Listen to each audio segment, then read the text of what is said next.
5 seconds to go.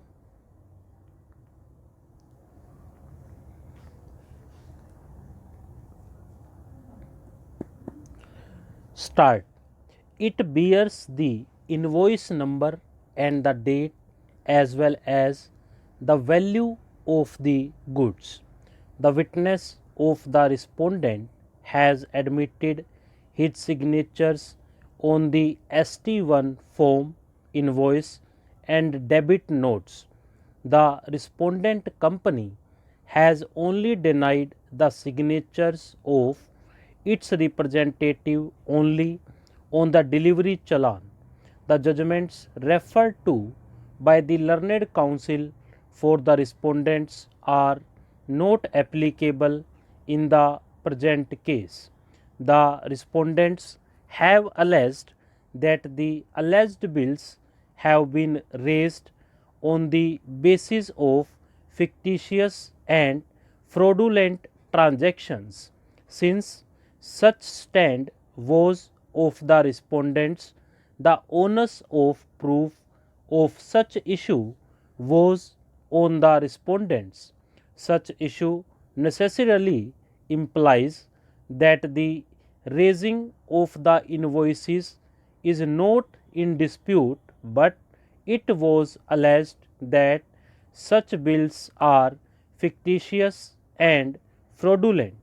The onus of proof of issue number 4, whether the defendant number 1 accepted the bills without actual delivery of goods to it, is also upon the respondents, as it is their stand that the bills were accepted without actual delivery of goods. The reasoning of the division bench that the witness examined by the appellant was not in Delhi when the transactions took place is wholly irrelevant to determine whether the invoices, debit notes and ST1 form are proved or not. It is not a case of mere exhibition of documents.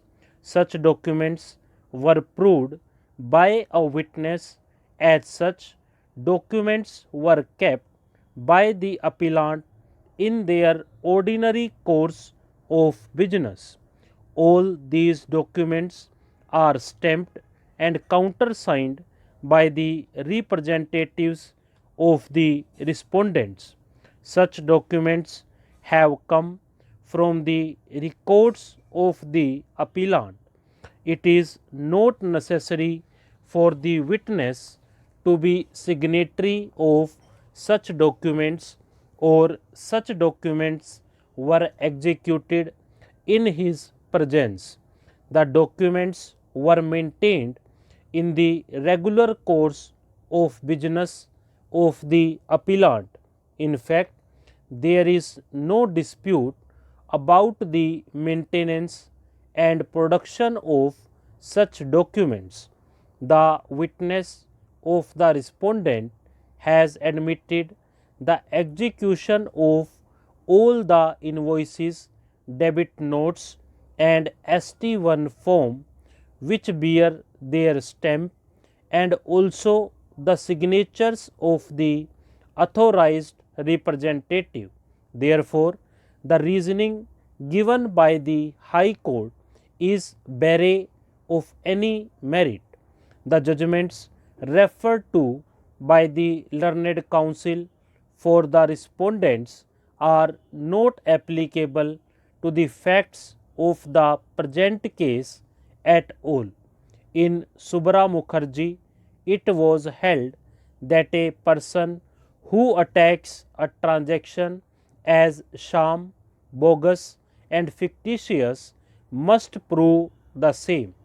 It is the respondent who have alleged the transaction as fraudulent.